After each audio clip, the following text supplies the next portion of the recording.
The doctor said all 4 of her babies were dying, and the only man on earth who could save them was the billionaire who told her to get rid of them 12 years ago. His name was on the bone marrow registry.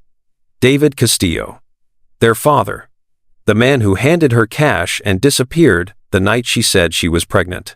Now she had to walk into his glass tower, look him in the eye, and beg the man who erased her to save the children he never wanted to meet. 4 lives, 1 match, and her, standing in his lobby at midnight, knowing he could say no. What he said instead changed everything. The fluorescent lights in Dr. Brennan's office hummed too loud. Melva noticed that now how every sound felt sharper when your world was ending. She sat in the chair across from his desk, hands folded in her lap, trying to keep herself from shaking. Behind her, pressed against the wall like they could disappear into it, were Wilson, Mark, Maria, and Anne, her babies. 12 years old now, but still hers, still the 4 reasons her heart beat every morning. They'd been so small once, 4 tiny bodies in the NICU, each one fighting to breathe, to grow, to prove the doctors wrong when they said raising quadruplets alone was impossible. Melva had done it anyway. She worked double shifts at the diner. She stretched every dollar until it screamed. She stayed up nights when they were sick, rotating between 4 beds, 4 foreheads, 4 cups of water. She'd been mother and father both, and she'd never complained. Not once. But this was different.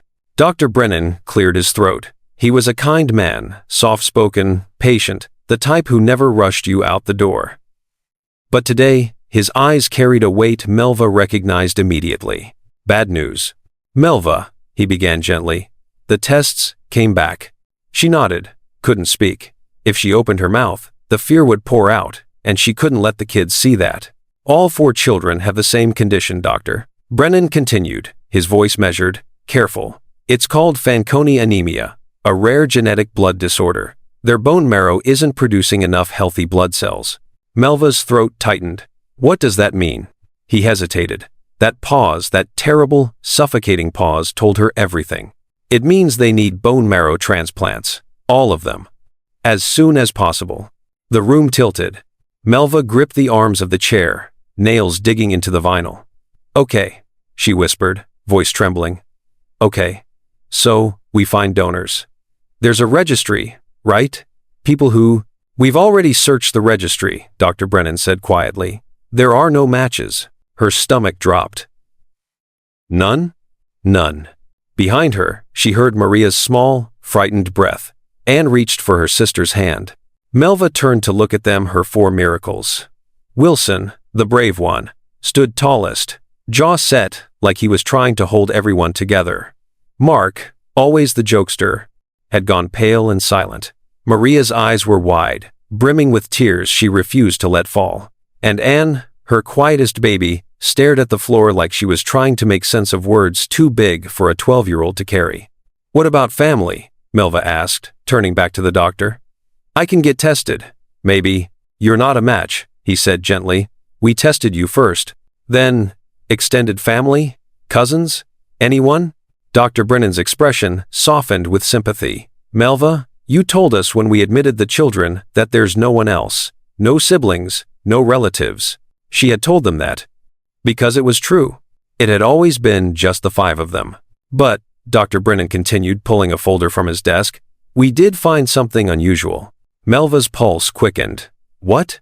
He slid a paper across the desk, a printout from the National Bone Marrow Registry. At the top, in bold letters, was a name that made her blood freeze. David Castillo, 100% match. The air left the room. Melva stared at the name, unable to breathe, unable to move, unable to do anything but feel the past 12 years collapse on top of her, all at once. David Castillo. The man who had held her once, kissed her once, made her believe just for a moment that she wasn't alone in the world. The man who looked at her with cold, distant eyes the day she told him she was pregnant and said, I'm not ready for this. The man who handed her an envelope of cash, told her to take care of it, and walked out of her life like she was a problem he'd solved. She never told him she kept the babies. Never told him there were 4. Never told him their names, their birthdays, the way Wilson had his smile, or how Anne had his quiet, watchful eyes. She'd buried him, erased him, built a life where he didn't exist because it was easier than hating him every single day. And now he was the only thing standing between her children and death. Melva, Dr. Brennan's voice pulled her back. Do you know this man? Her mouth was dry. Yes. Is he family? She looked at the paper again. At the words beneath his name. Biological match, rare genetic markers, only viable donor on record. He's their father, she whispered. The room went silent. Wilson's head snapped up. What? Melva closed her eyes, tears finally breaking free. He's your father. We have a father, Maria breathed, voice small and breaking. Melva turned to face them, her heart shattering. You do. But he doesn't know about you. Why not? Mark asked, anger creeping into his voice. Because he didn't want you. Because he gave me money and walked away. Because I was 23 and terrified, and he made me feel like I was a mistake he needed to erase. But she couldn't say that. Not now. Not when they were already so scared. It's complicated, she managed. Can you contact him? Dr. Brennan asked gently. Melva stared at the name on the paper printed in black and white. Undeniable, unavoidable. David Castillo, billionaire, CEO of Castillo Technologies. Untouchable, and the only hope her children had left. She folded the paper carefully, hands trembling. Yes, she said, voice hollow. I can find him. Dr. Brennan nodded. The sooner, the better. Their counts are dropping faster than we'd like. Melva stood, legs unsteady, and turned to her children. 4 faces, 4 lives. 4 reasons she would do anything, even face the man who broke her. Let's go home, she whispered. As they walked out of the hospital into the too bright afternoon, Wilson fell into step beside her. Mom, he said quietly, is he going to help us? Melva looked down at her son, her firstborn, her brave boy, and felt the weight of a question she couldn't answer. I don't know, baby, she whispered, but I'm going to make him. Because David Castillo had walked away once. This time, she wouldn't let him. You know what it's like to carry everything alone, don't you? Some of you watching this have been exactly where Melva is doing the impossible, because there's no one else who will. Raising children without help, fighting battles no one sees. And if that's you, I want you to know something. You're not invisible here. Your strength matters. And this story, it's for you. If you're feeling that in your chest right now, that recognition, then stay with me. Because what happens next is going to shake you. And if you know someone who needs to hear this story, someone who's been carrying the world on their shoulders, share this with them. They need to know they're not alone. David Castillo's office sat on the 47th floor of the building that bore his name. From here, the city looked small, manageable, a grid of lights and glass and steel that bent to logic, to planning, to power. He controlled supply chains that moved across continents. He made decisions before breakfast that affected thousands of jobs. He'd built an empire from code and ambition and the kind of cold, relentless focus that burned out weaker men. But he couldn't control the silence. It was 9:47 p.m., and David was still at his desk like he was most nights. His penthouse apartment across town sat empty, pristine, untouched. He told himself he stayed late because the work demanded it. Mergers didn't negotiate themselves. Quarterly reports didn't write themselves. Competitors didn't sleep. So neither could he. But the truth, the one he never said aloud, was simpler and far more damning. He had nothing to go home to. His assistant, Caroline, knocked softly before entering. She was efficient, unflappable, and knew better than to interrupt unless it mattered. The Singapore contracts are finalized, she said, setting a folder on his desk. Legal signed off an hour ago. David nodded without looking up. Good. Send them through. Mr. Harrington also called again. He wants a meeting about the Phoenix acquisition. Tell him no. Sir, he's called 4 times. David finally looked up, his expression flat, unreadable. Then tell him no 4 times. Caroline didn't flinch. She'd worked for him long enough to know that David Castillo didn't negotiate when his mind was made up. Understood. She turned to leave, then hesitated. Sir, you should go home. You've been here since 6 this morning. David glanced at the window. The city glittered back at him alive, buzzing, indifferent. I'll leave soon, he said. It was a lie. They both knew it. When Caroline left, David leaned back in his chair and exhaled slowly. The office was quiet, except for the faint hum of the building's ventilation system and the distant murmur of traffic far below. This was his kingdom. Cold, controlled, empty. He'd built it deliberately. Every choice, every sacrifice, every calculated move had led him here to a life where nothing could hurt him because nothing could reach him. Except, sometimes, late at night, when the work ran out and the silence pressed too close, something did reach him. A memory. A name. Melva.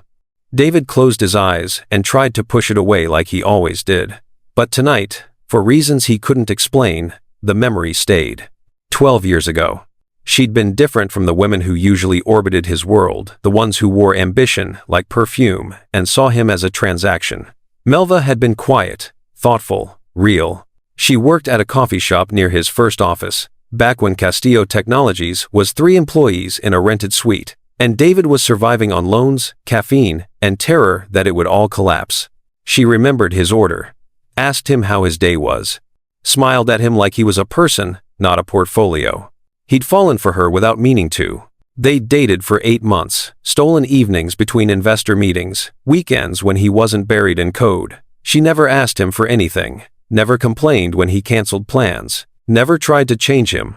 And then, one night in her tiny apartment with rain streaking the windows, she'd looked at him with eyes full of hope and fear and whispered the 2 words that shattered everything. "I'm pregnant." David remembered the way his chest had tightened, the way the room had felt too small, too hot, like the walls were closing in. He wasn't ready. His company was hemorrhaging money. Investors were pulling out. A competitor had just filed a lawsuit that could bury him. He was 26 years old, drowning in debt, and terrified that everything he'd built was about to crumble. A baby? He couldn't even keep his business alive. "David," Melva had said softly, reaching for his hand. "Say something." He'd pulled away. "I can't do this," he'd said, voice hollow. I'm not ready for this." Melva, her face had crumbled. "What does that mean?" "It means I can't be a father right now. I can't." He'd stood, pacing, panic clawing at him. "I'm barely holding the company together.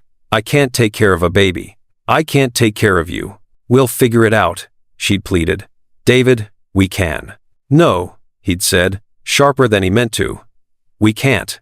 The silence that followed had been unbearable. He'd left an envelope of cash on her counter the next morning, enough to cover what he assumed she'd need, enough to quiet his guilt. He'd told himself he was doing the right thing, giving her options, being realistic. He never called her again, never checked on her, never asked what happened. He'd convinced himself she'd terminated the pregnancy, or moved on, or found someone better, someone who wasn't a coward. And then, he'd buried it, locked it away in the same place he kept every feeling that threatened his focus. He built his empire higher, his walls thicker, his life colder, until Melva Finn became nothing more than a ghost he refused to see. David opened his eyes, jaw tight. He didn't let himself think about her often. Didn't let himself wonder if he'd made the right choice, or if she ever forgave him, or if somewhere out there, a child existed who carried his DNA and would never know his name.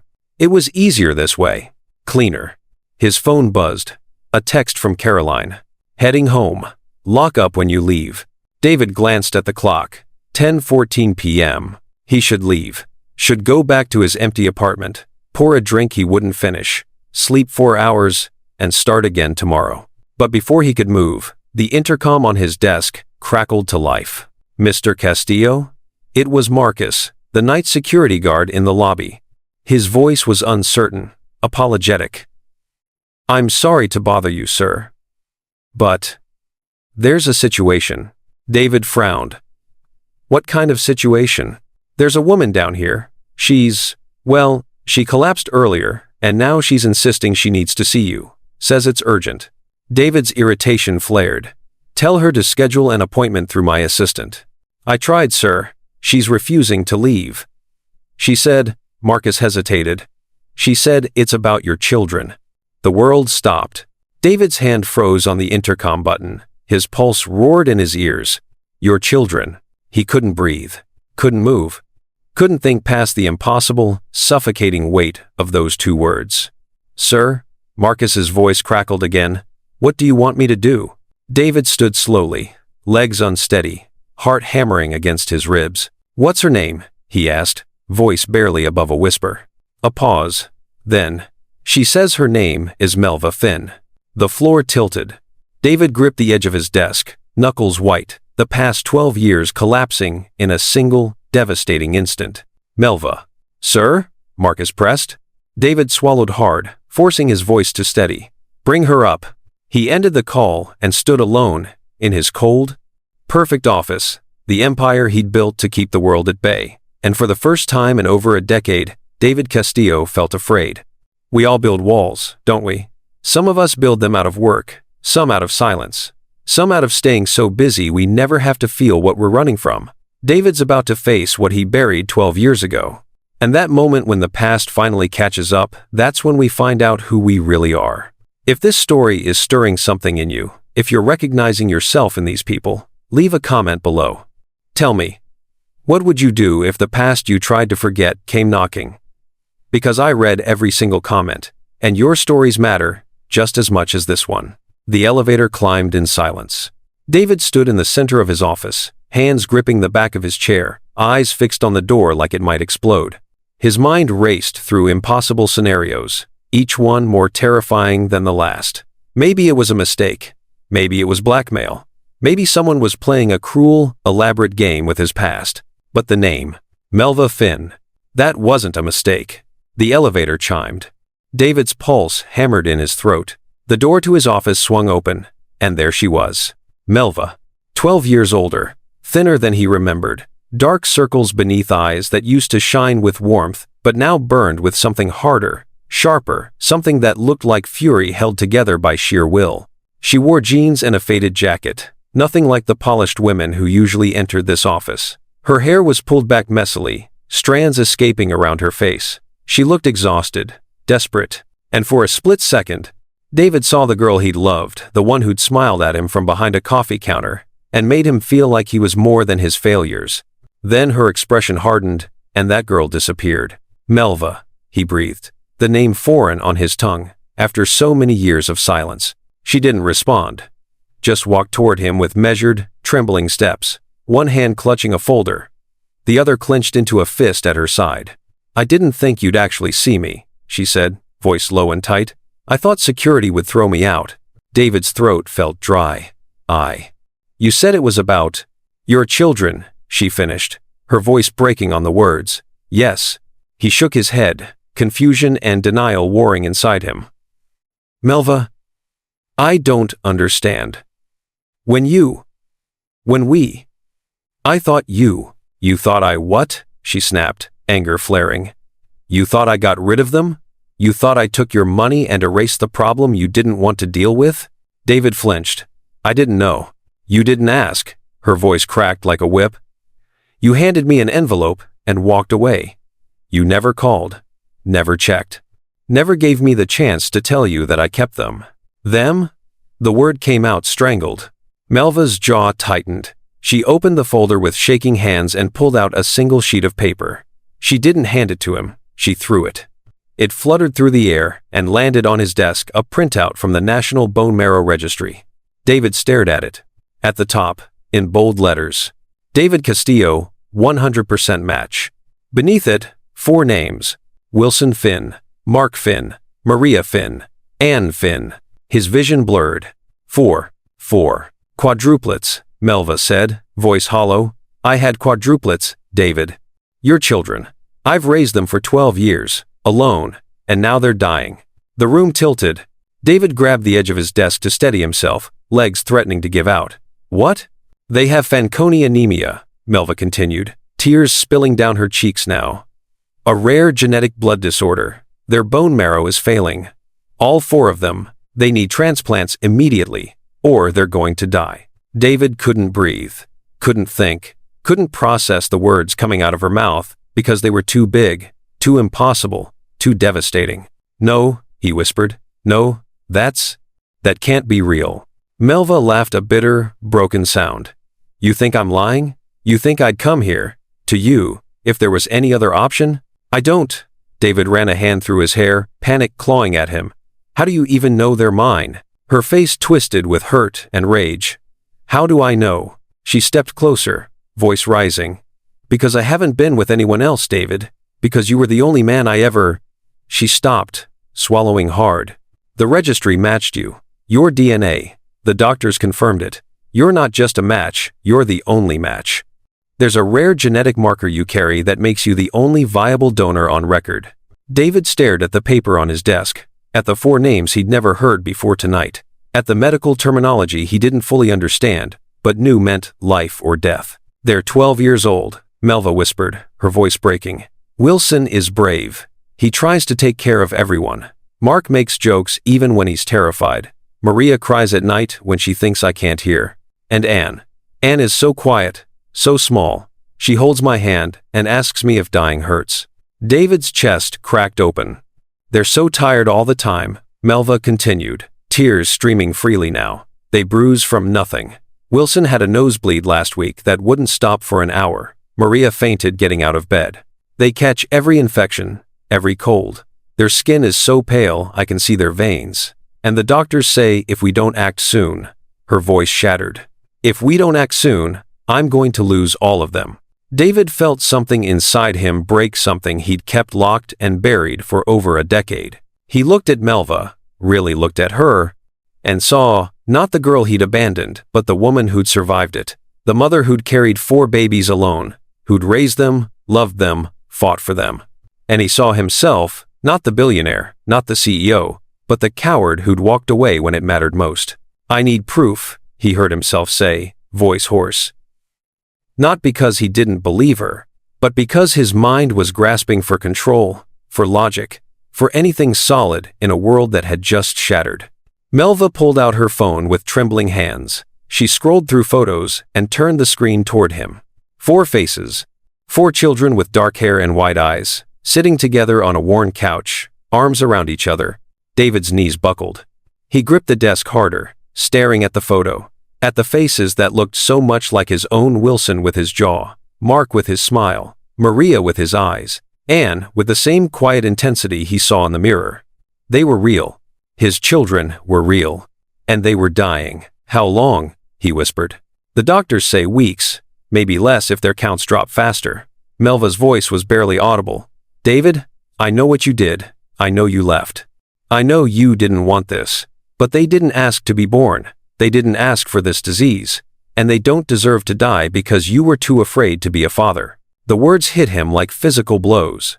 David looked up at her, and for the first time in 12 years, let himself feel everything he'd buried. The guilt, the regret, the loss, the unbearable weight of knowing he'd thrown away something precious because he'd been terrified of failing. Where are they? He asked, voice breaking.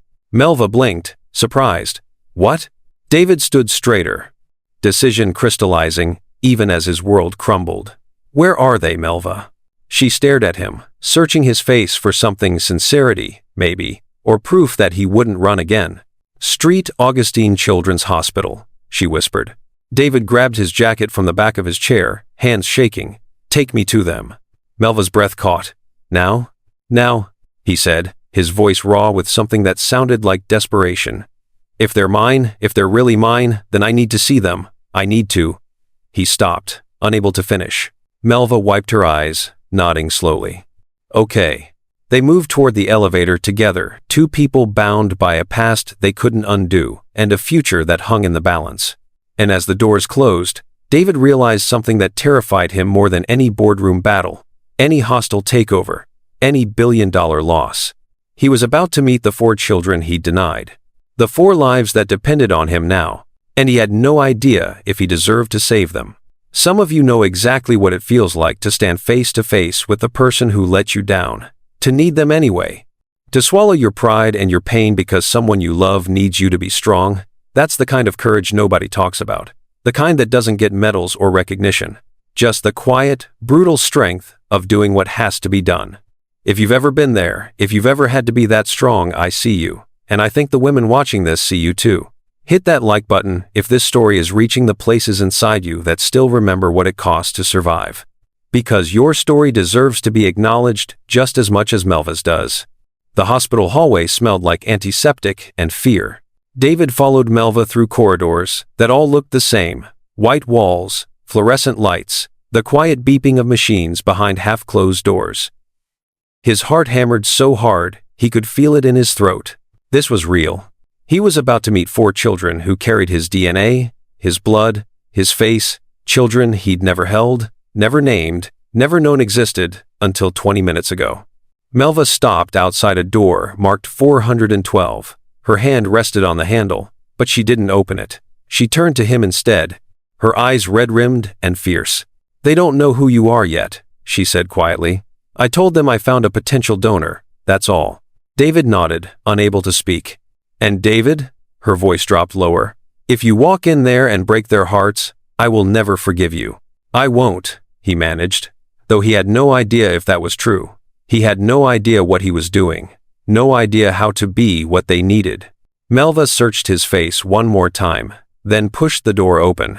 The room was larger than David expected, set up to accommodate 4 hospital beds, arranged in a semicircle. Monitors beeped softly.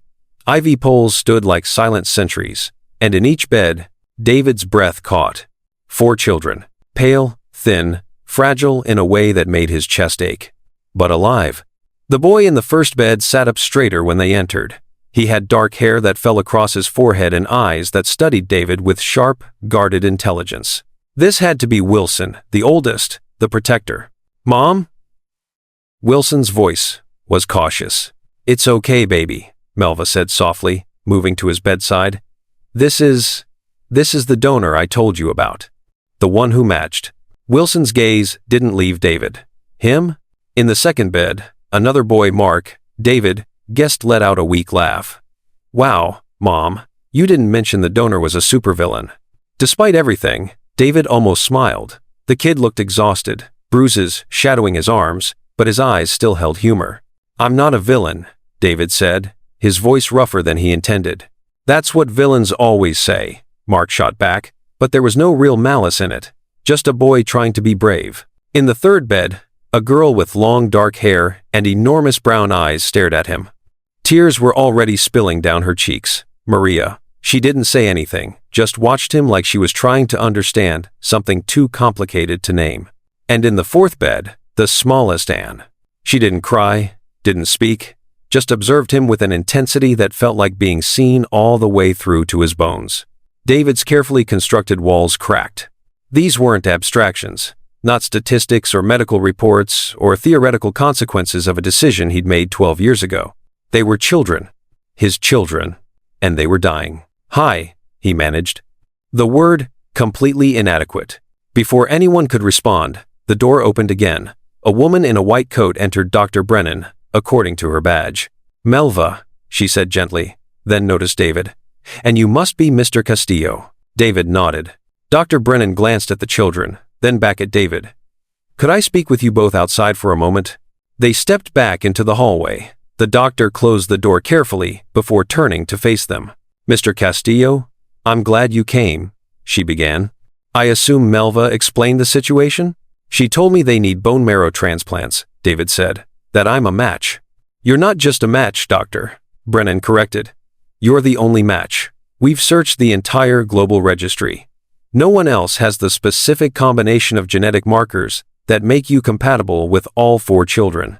David felt the weight of those words settle on his shoulders like stones. How is that possible? "You carry an extremely rare HLA typing," the doctor explained. "The children inherited a combination from both you and Melva that makes finding a donor nearly impossible. The odds of you being in the registry at all were astronomically small. The odds of you being the only viable donor?" She shook her head. "It's essentially a miracle. Or a curse," Melva whispered. "Doctor," Brennan's expression softened. "Mr. Castillo, I need you to understand what this procedure involves. This isn't a simple blood donation. We're talking about a bone marrow harvest, a surgical procedure performed under general anesthesia." David straightened. "What are the risks? For you? Pain, fatigue, potential complications from anesthesia, risk of infection. You'd need to be off your feet for at least 2 weeks, possibly longer. No strenuous activity for a month. And for them, if the transplants are successful, it could save their lives. But there are risks for them too. Graft rejection, infection, graft versus host disease. She paused. However, without this transplant, Mr. Castillo, all 4 children will die. It's not a matter of if, it's a matter of when. David's hands clenched into fists. How soon do we start? Doctor. Brennan blinked, surprised by the lack of hesitation. We'd need to do confirmatory testing first. Blood work, tissue typing verification. A full medical workup to ensure you're healthy enough to donate. That takes a few days. Then, we schedule the extraction. Do it, David said. Whatever you need, start now. Melva's head snapped toward him, shock written across her face. Mr. Castillo, Dr. Brennan continued, I need to make sure you understand the commitment. This isn't... I understand, David interrupted. Those children in there are dying. I'm the only person who can help them. So test me. Schedule the procedure. Tell me what I need to do, and I'll do it. For the first time since entering the hospital, David felt something click into place. He'd spent 12 years running an empire, making impossible decisions, controlling every variable. This was different. This was simple. His children needed him. Finally, after all this time, he could do something that actually mattered.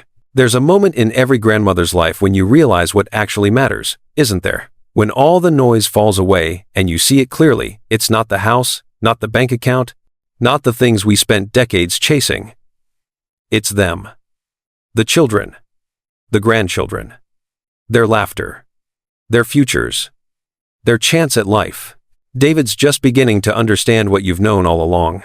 And I wonder, watching him stand at this crossroads, what would you tell your younger self? What wisdom would you share? Drop that in the comments below, because I guarantee someone watching needs to hear exactly what you have to say. Your voice matters here. Dr. Brennan nodded slowly. All right, I'll have the lab come up to draw blood. We'll start the workup immediately. As she walked away, Melva grabbed his arm. Why? She demanded, voice shaking. Why are you doing this? David looked at her, really looked at her, and saw the same terrified girl who'd whispered, I'm pregnant all those years ago. The girl he'd failed. Because I was wrong, he said quietly.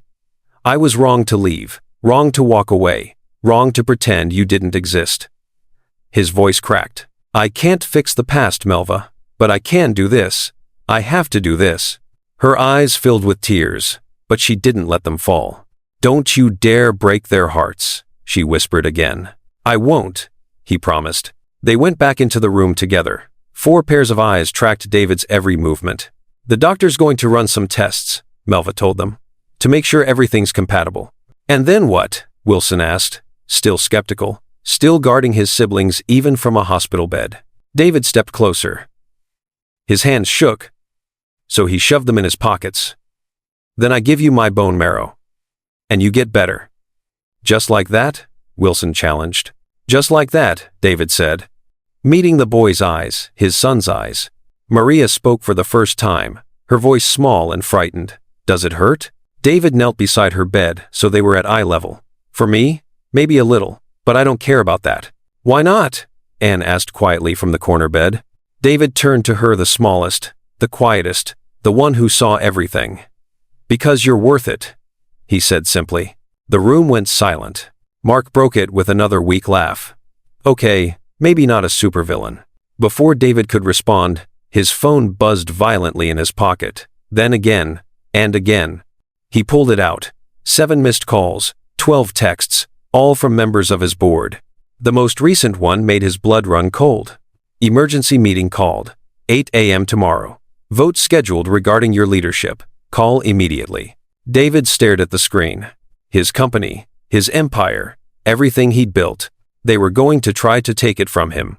He looked up at the 4 children in their beds, weak, pale, watching him with hope they were afraid to show. Then he turned off his phone. Mr. Castillo? Melva asked, noticing his expression. It's nothing, he lied. But it wasn't nothing. It was everything. And for the first time in his life, David Castillo chose something more important than his empire. He chose them. The boardroom of Castillo Technologies occupied the entire 48th floor. Floor-to-ceiling windows wrapped around 3 walls, offering a panoramic view of the city David had conquered. The conference table was imported Italian marble. The chairs cost more than most people made in a month. Everything in this room screamed power, control, dominance. David had built this, And now, sitting across from 12 board members whose expressions ranged from concern to barely concealed hostility, he realized how little any of it meant. "Thank you for coming on such short notice," Richard Harrington said from the far end of the table. He was the oldest member of the board, a silver-haired investor who'd backed David in the early days and never let him forget it. "We wouldn't have called an emergency meeting if the situation weren't critical." David leaned back in his chair, arms crossed. He hadn't slept, hadn't showered, still wore the same clothes from yesterday when his entire world had imploded in a hospital room. "Get to the point, Richard."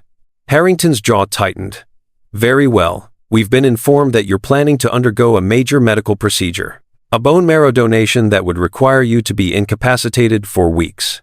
"Not incapacitated," David corrected. "Recovering."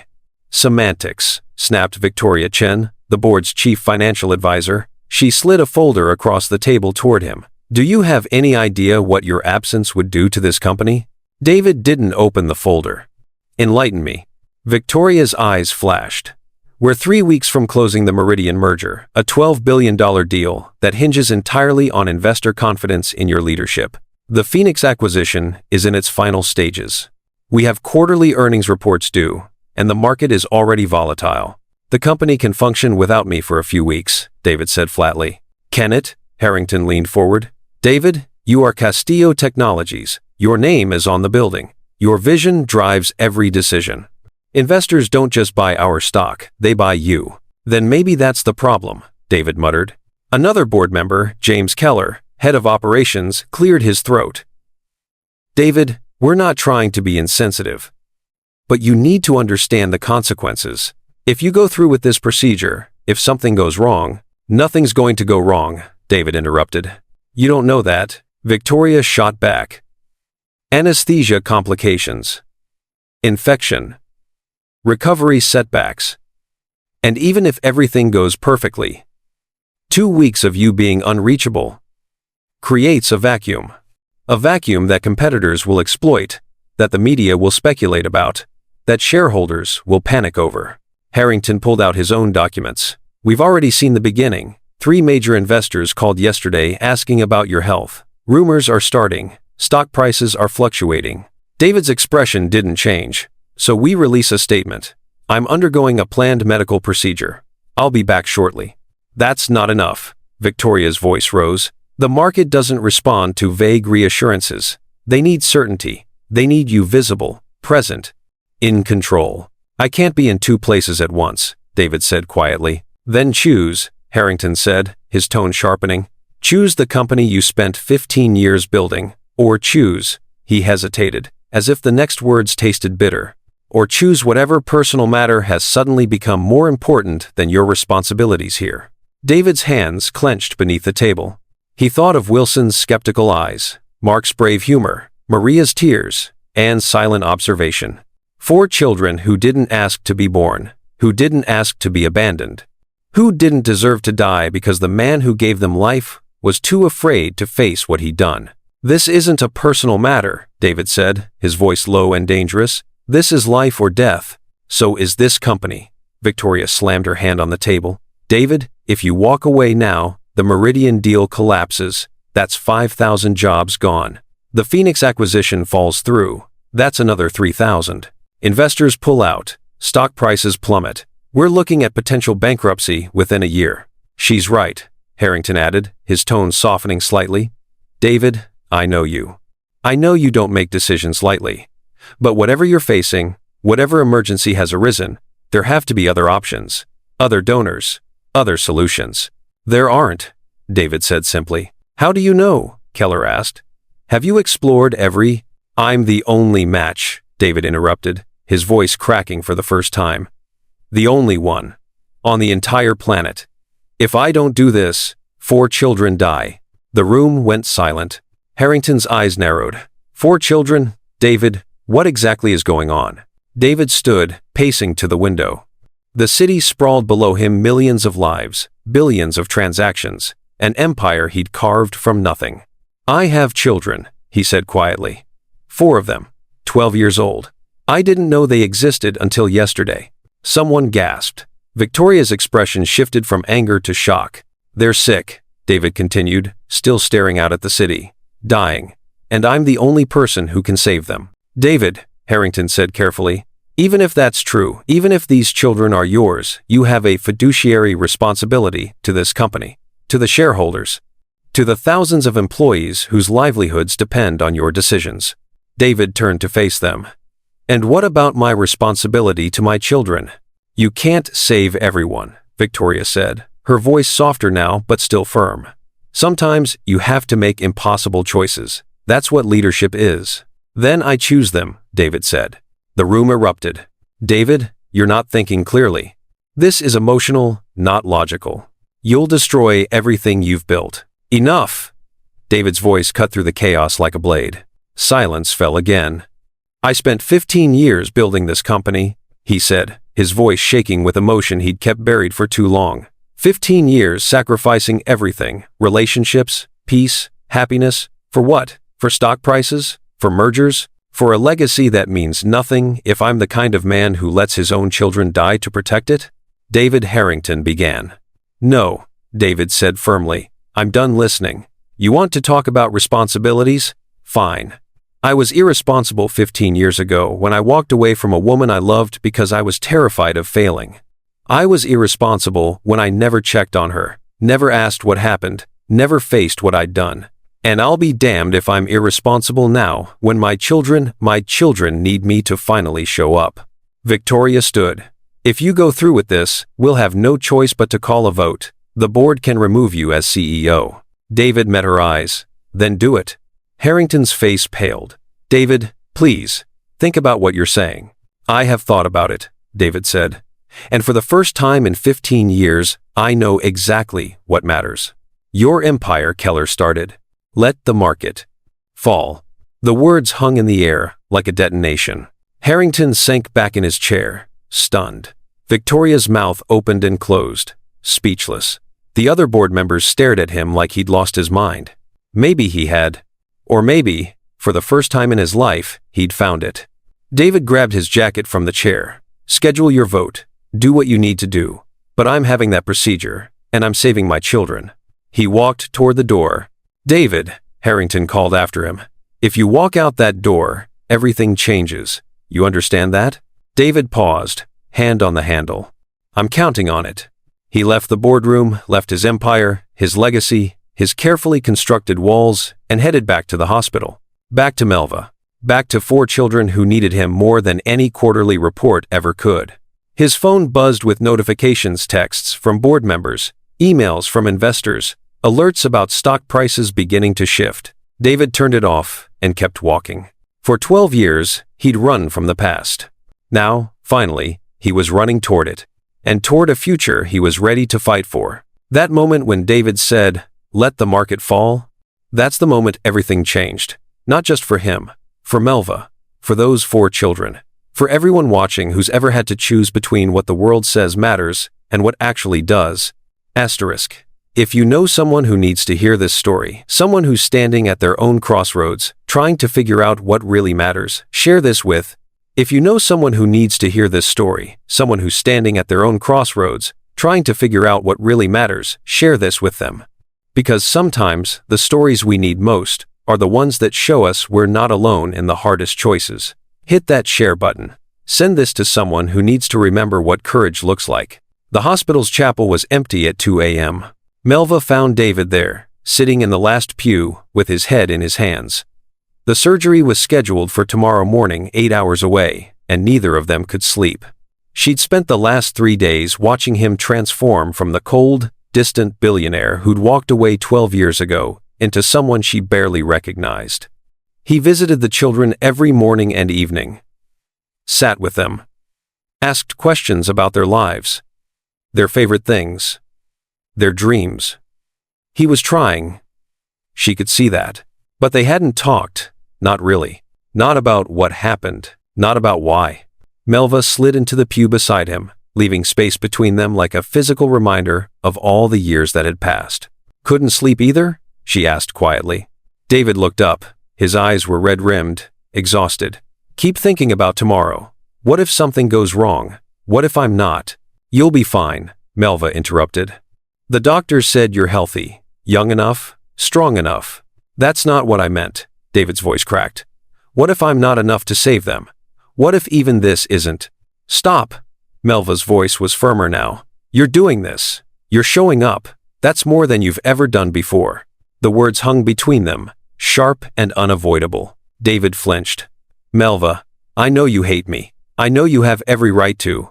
But before I go into that operating room tomorrow, I need you to understand why I left. Not because it excuses anything, but because you deserve to know the truth. Melva's throat tightened. The truth? You mean beyond the fact that you were terrified of being a father? Yes.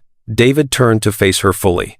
I was terrified, but not for the reasons you think. Then explain it to me, Melva said, her voice trembling with 12 years of buried pain. Because all I remember is telling you I was pregnant and watching you look at me like I'd just ruined your life. David closed his eyes. 12 years ago, my company was 3 months away from bankruptcy.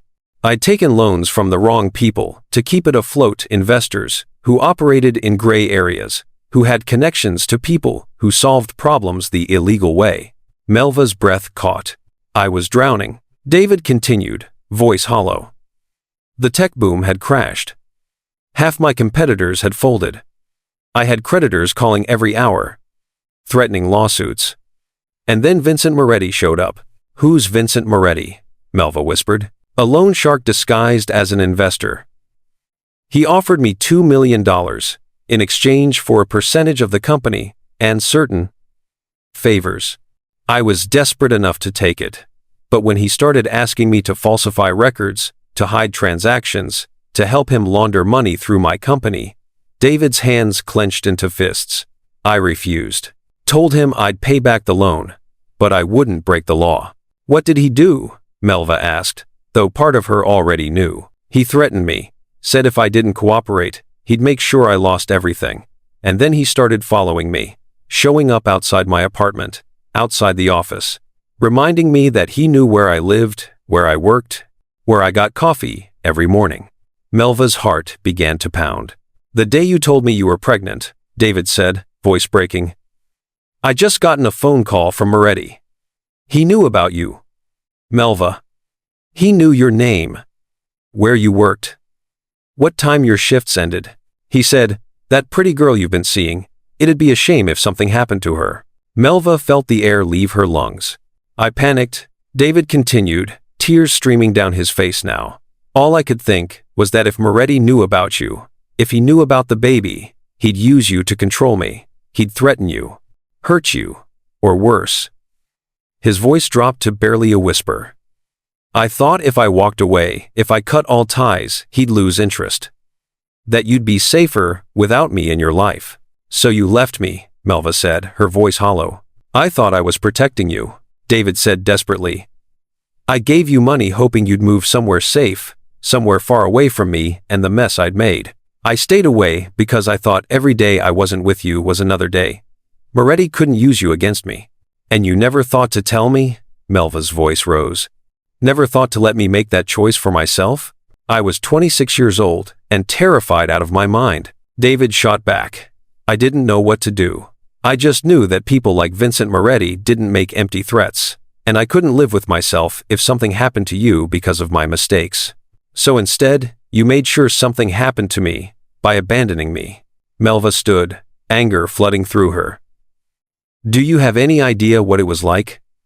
Finding out I was pregnant with quadruplets and facing it alone? Working double shifts while my body fell apart? Giving birth terrified and alone because the man I loved decided he knew better than to even ask me what I wanted? David stood too, facing her. I was wrong. I know that now. I've known it for 12 years, but I was too much of a coward to face it. You didn't protect us, David. Melva's voice broke. You abandoned us. You made a choice for me without giving me a voice. And for 12 years, I've raised those children, wondering why their father didn't want them. Wondering what was so wrong with us that you couldn't even... Her voice shattered completely. David reached for her, but she stepped back. I told myself I hated you, Melva whispered through tears, but the truth is worse than that. Part of me never stopped loving you, never stopped hoping you'd come back, and I hated myself for that even more. Melva, what happened to Vincent Moretti? She asked suddenly. David's expression darkened. 6 months after I cut ties with you, I went to the FBI. Gave them everything I had on him: documents, recordings, transaction records. He was arrested for money laundering and racketeering. He's serving 20 years in federal prison. So the threat was gone, Melva said quietly. And you still never came back. By then I'd convinced myself you were better off without me, that you'd moved on, that calling you would just open old wounds. David's voice cracked. I was a coward, Melva. Not just 12 years ago, but every day after, when I could have reached out and didn't. They stood in the empty chapel, years of pain and regret filling the space between them. I can't forgive you, Melva whispered finally. Not yet. Maybe not ever. I don't deserve your forgiveness, David said. But those kids, our kids, they deserve a chance. And if going into that operating room tomorrow gives them that chance, then it's the first right thing I've done in 12 years. Melva wiped her eyes. They want to see you. Before the surgery, all 4 of them asked. David's breath hitched. What do I say to them? The truth, Melva said simply. That you're their father. That you made mistakes. And that you're trying to make it right. What if that's not enough? Melva looked at him, really looked at him, and saw not the powerful CEO or the man who'd broken her heart, but a father terrified of failing the children he'd never known. Then you keep trying, she said softly, because that's what parents do. David nodded, unable to speak. Together, they walked back through the quiet hospital corridors toward room 412, where 4 children waited to meet the father who was finally, after 12 years, ready to be found. David entered the children's room at 3 a.m., terrified he didn't deserve to be there.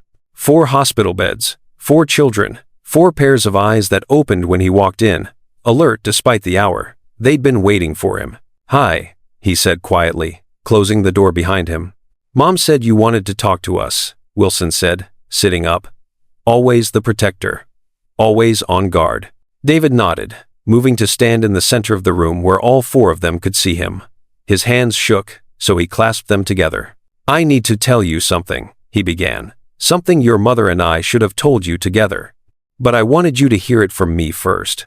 We already know, Anne said softly from her bed. You're our father. David's breath caught. How? We're not stupid, Wilson said, echoing what he'd said days ago. Mom's been alone our whole lives. Then suddenly, there's this billionaire, who's our only bone marrow match? We figured it out. David felt his carefully prepared speech dissolve. Then you know I left. You know I didn't. Why? Maria asked, tears already sliding down her cheeks. Why didn't you want us? The question broke him.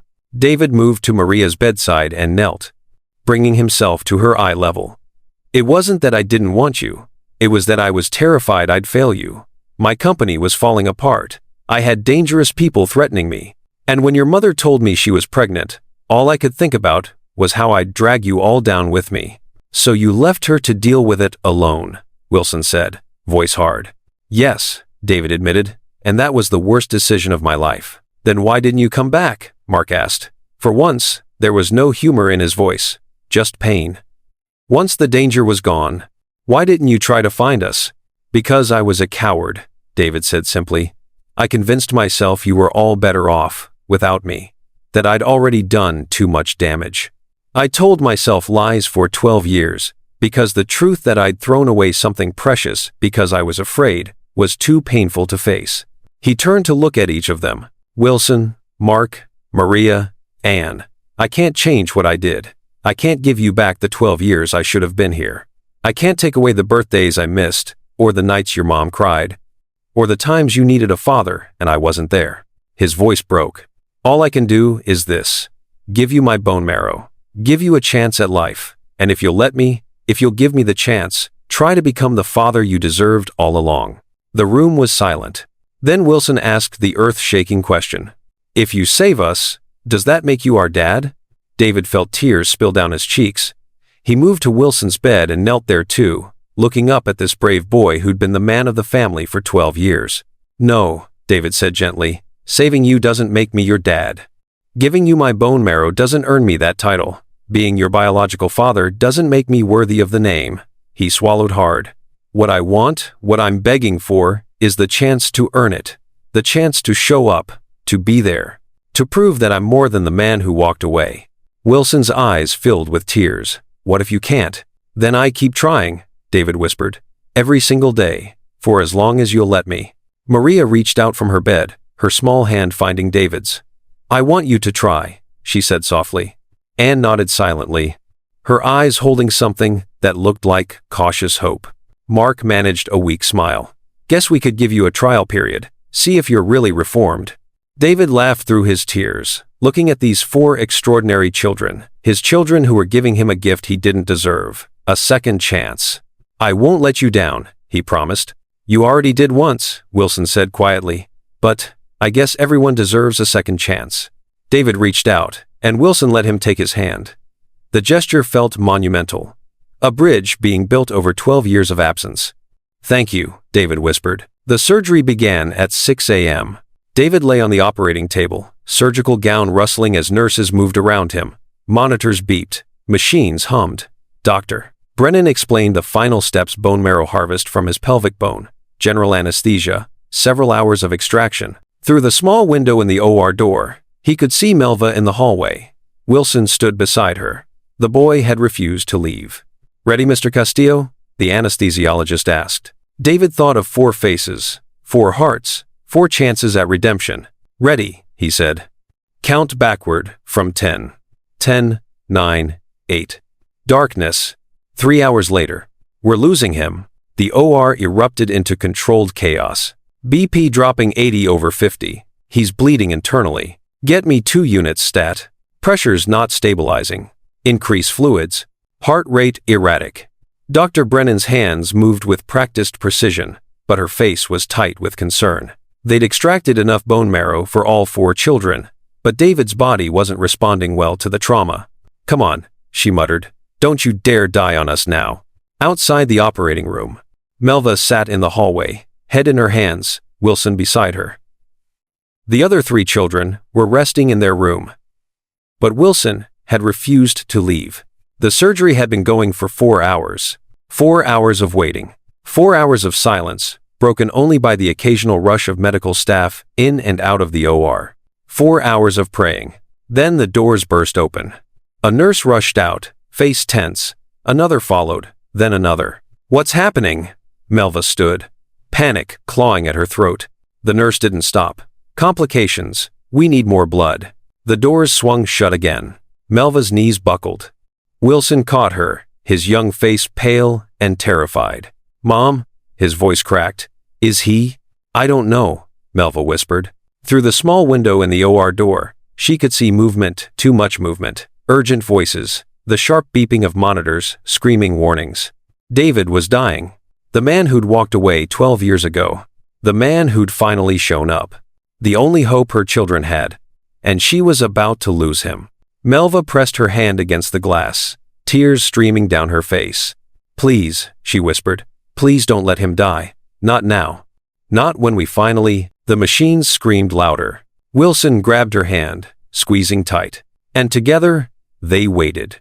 You're holding your breath right now, aren't you? I can feel it through the screen. That's what happens when a story reaches past your defenses and grabs hold of something real. When you care about people you've never met, because somewhere, deep down, you recognize them. You've been them. Or you've loved someone like them. If you're still here with me, if your heart is pounding, if you need to know what happens next, subscribe. Because this channel, it's for women who understand that the best stories aren't the ones with perfect people. They're the ones with real people trying to become better. Click that button. Join this community. You belong here. 6 hours. Melva had been sitting in that hallway for 6 hours. Wilson had finally fallen asleep against her shoulder, exhausted from fear. The nurses had tried to get them to leave, to wait in the family room, but Melva couldn't move, wouldn't move. Not when David was fighting for his life on the other side of those doors. The irony wasn't lost on her. 12 years ago, she would have celebrated his absence, would have told herself she was better off without him, would have raised her children believing their father was nothing but a memory she'd rather forget. Now she sat outside an operating room praying to every god she'd ever heard of that he would survive. Not for her. For them. For Wilson, Mark, Maria, and Anne.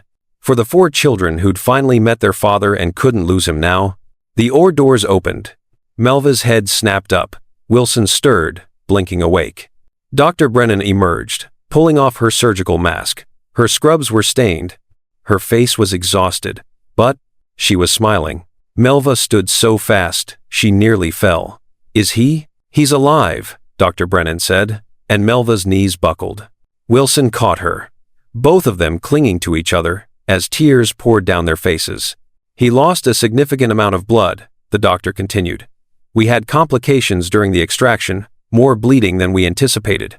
His body went into shock, but we got it under control. He's stable now. Weak, but stable.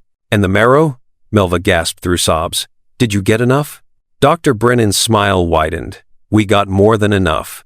And Melva. She placed a hand on Melva's shoulder. We've already begun the infusions for the children. All 4 transplants are underway. Melva couldn't breathe, couldn't think, could only feel the crushing weight of relief that made her legs give out completely. Wilson held her up, his young face streaked with tears. They're going to be okay? It's early, doctor. Brennan cautioned. The next few weeks are critical. We need to watch for rejection, infection, complications. But the marrow is a perfect match, and your siblings are strong fighters. If everything goes according to plan, she paused, emotion flickering across her professional composure. Yes. They're going to be okay. Melva collapsed into the nearest chair, sobbing so hard she couldn't speak. Wilson wrapped his arms around her, crying too, both of them releasing 12 years of fear and exhaustion and desperate hope all at once. Can we see him? Wilson asked, when he could finally form words. Can we see our dad? Our dad. Melva's heart cracked wide open at the words. He's in recovery, Dr. Brennan said gently. He'll be unconscious for another hour or so. But yes, when he wakes, you can see him. 2 hours later, David opened his eyes to a ceiling he didn't recognize. White tiles, fluorescent lights, the steady beeping of monitors. Hospital, the surgery, the children. He tried to sit up and immediately regretted it. Pain shot through his lower back and hips sharp, demanding, real, easy. A nurse appeared at his side, gently pressing him back down. You just had major surgery, Mr. Castillo. Don't try to move yet. The kids, David rasped, throat raw from the breathing tube. Did the transplants? All 4 procedures went perfectly, the nurse said, smiling. The children are receiving the marrow now. Dr. Brennan will update you fully, but everything went exactly as planned. Relief flooded through him so powerfully that tears spilled from his eyes before he could stop them. They were going to live. His children were going to live. The door opened, and then they were there. 4 faces, 4 bodies carefully navigating around IV poles and monitors. 4 children who should have been resting but had insisted, according to the exasperated nurse following them on seeing him immediately. You're only getting 5 minutes, the nurse warned. Then everyone back to bed. But David barely heard her. Wilson reached him first, standing at the bedside with an expression that wavered between relief and residual wariness. Mark hung back slightly, still weak but grinning. Maria was crying openly, clutching a stuffed bear someone had given her. And Anne? Anne moved around to the other side of the bed and very carefully placed her small hand over David's. You came back, she whispered. David's vision blurred. Of course I came back. People don't always, Anne said, her voice carrying the weight of a lifetime of abandonment, compressed into 12 years. People say they will, but they don't. David's chest shattered. He looked at this tiny girl, his daughter who'd learned too young not to trust promises, who'd been let down by the one person who should have protected her from ever feeling that way. I'm sorry, he choked out. I'm so sorry I wasn't there before, that I let you down, that I made you think fathers were people who disappeared. You disappeared, Wilson said quietly, not accusatory, just fact. I did, David admitted, and I can't undo that. I can't give you back the 12 years I missed. But Anne, he gently squeezed her hand. I'm here now. And I'm not leaving. Not ever again. You promise? Maria asked through tears. David looked at each of them, these 4 miracles he didn't deserve. I promise. You promised before, Mark said, and for once there was no humor in his voice, just vulnerability. When you left, Mom. I know, David said, and I broke that promise. I broke your mother's heart and robbed you of a father.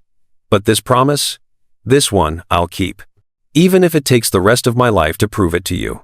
Anne leaned closer, her eyes searching his face with that unsettling intensity she had.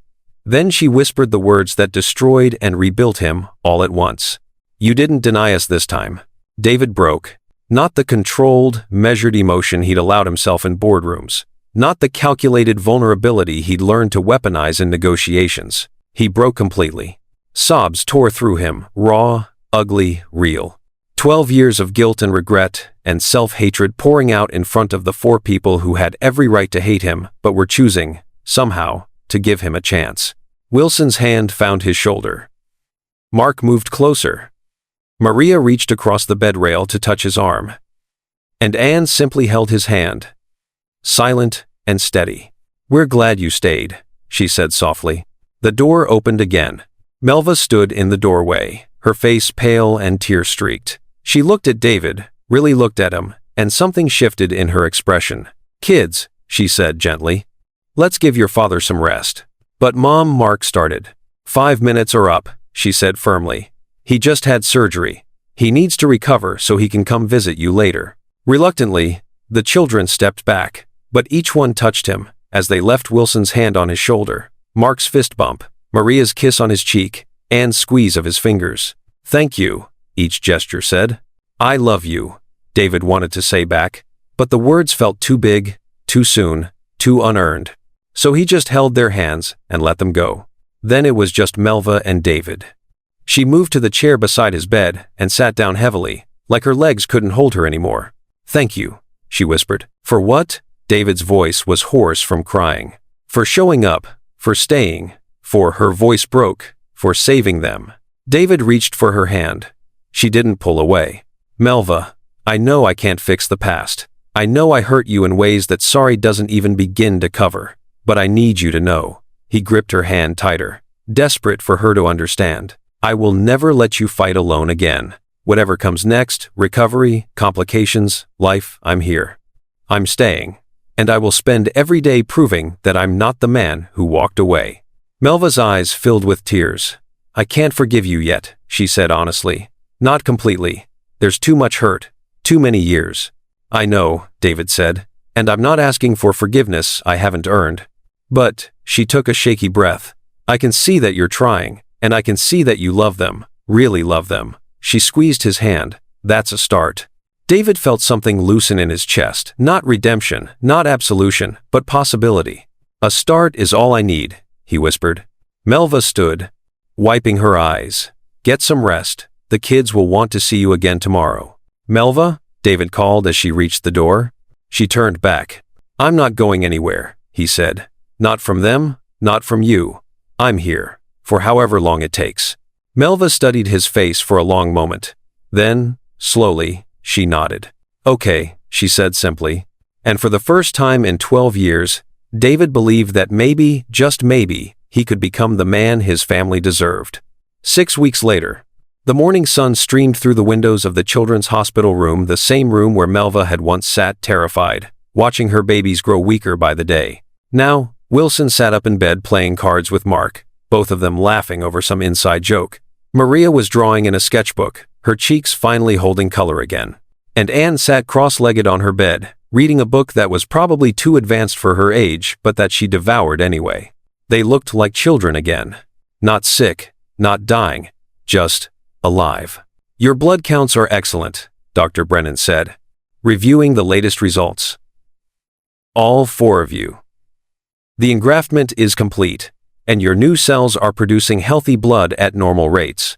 Melva gripped the edge of her chair, tears threatening. "So they're going to be okay, doctor," Brennan confirmed, smiling. "They'll need monitoring for the next year, frequent checkups, careful infection control. But yes, Melva, your children are going to be okay." The door opened.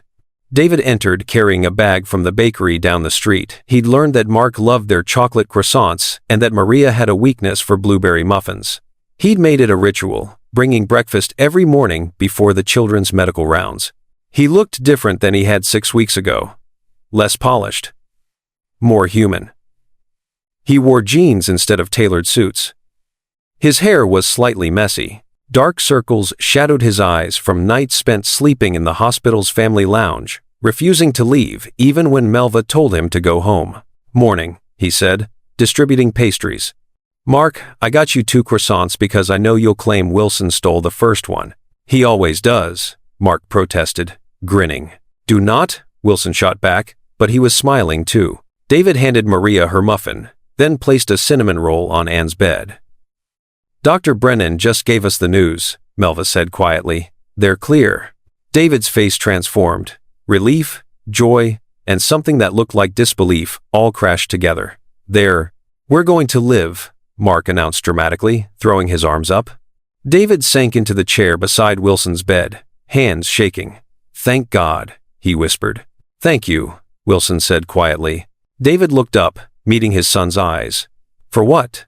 "For showing up," Wilson said simply. "For staying." The words settled over the room like a blessing.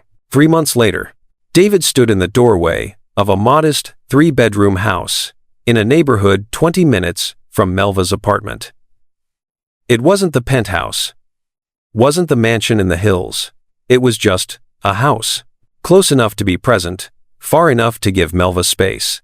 The board had removed him as CEO, just as they'd threatened. Victoria Chen had taken over daily operations while David retained majority ownership and a seat on the board enough to protect his interests, not enough to consume his life.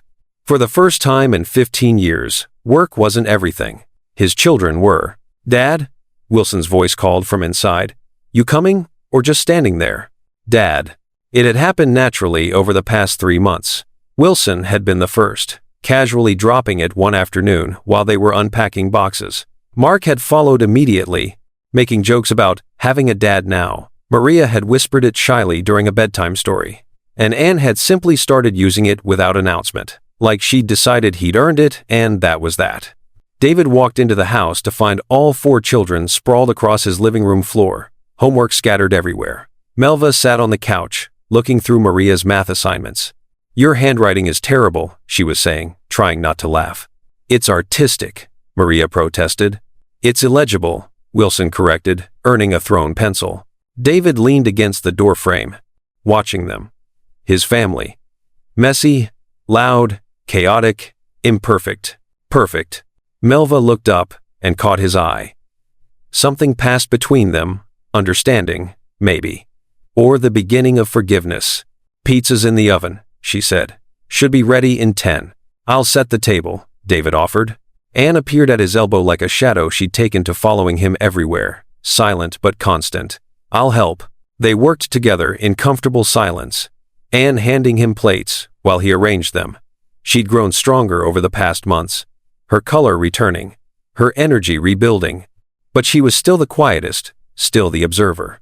"Anne," David said softly, "can I ask you something?" She nodded. "Why do you follow me around?" Anne considered this seriously. "Because you stayed," she said finally. "People who stay are worth watching." David's chest tightened. He knelt down to her level. "I'll always stay, baby girl. Always." "I know," Anne said. Then, so quietly he almost missed it. "That's why I watch." 6 months later, the park was crowded on Saturday afternoons. David pushed Mark on the swings, while Wilson attempted and failed to teach Maria how to shoot a basketball. Melva sat on a bench nearby, reading, but mostly watching her family exist in a way she'd never imagined possible.